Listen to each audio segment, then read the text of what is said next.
আজকে তৈরি করব ঘরোয়া পদ্ধতিতে স্কার্ফ। তার জন্য নিয়ে নেব কয়েক দানা চাল, কয়েকটা মুসুরির ডাল দিয়ে জলে 1 ঘন্টা মতন ভিজিয়ে নেব। 1 ঘন্টা মতন ভিজোতে দিয়ে আমি চলে গেলাম অ্যালোভেরা আনতে। অ্যালোভেরার মতন প্রাকৃতিক জিনিস আর কিছু হয় না। তো আমি লাস্টের দিকে পাতাটা নিয়ে নিয়েছিলাম যাতে গাছটা ঠিক থাকে।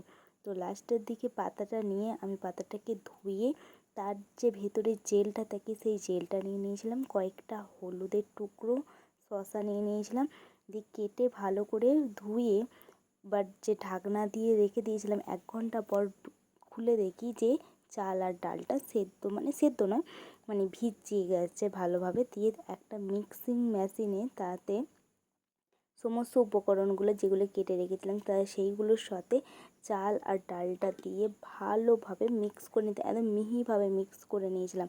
হলুদ দেওয়ার কারণে মিক্সনের কালারটা হলুদ এসেছে। আমি তাতে দিয়ে দিয়েছিলাম একটা পাতিলেবু, ভিটামিন ই। পাতিলেবু মুখের পক্ষে দেওয়া একদম খুবই ভালো নয়, সেই জন্য আমি আধখানা পাতিলেবু এই মিশ্রণটার সাথে আমি দিয়েছিলাম। তো পাতিলেবুতে যেহেতু অ্যাসিড থাকে সেই জন্য হালকা করে দেওয়াই ভালো। আর তাতে দিয়ে দিয়েছিলাম একটা ভিটামিন ই।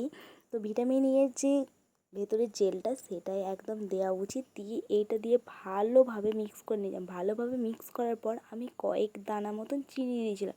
চিনি দিলে যে মুখের ভেতরের যে ময়লাগুলো থাকে সেগুলো ভালোভাবে বের হয়ে যায়, সেই জন্য চিনিটা দিয়ে ভালোভাবে মিক্স করে নিয়েছিলাম।